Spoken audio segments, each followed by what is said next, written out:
Polis geliyor, sorular soruyor. Polis soruyor, ne zaman gördün onu? Kadın cevap veriyor, parkta yürürken gördüm onu. Polis soruyor, ne zaman konuştu seninle? Adam cevap veriyor, otobüs beklerken konuştu benimle. Polis soruyor, ne zaman? Herkes diyor, ken ken. Ders çalışırken, çay içerken, eve giderken, film izlerken.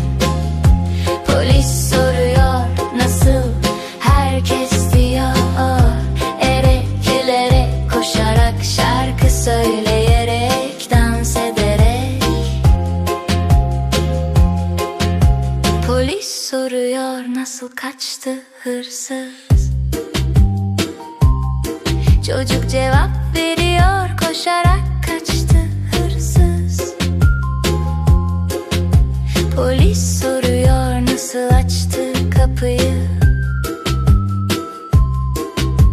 Kadın cevap veriyor, etrafa bakarak açtı kapıyı. Polis soruyor, ne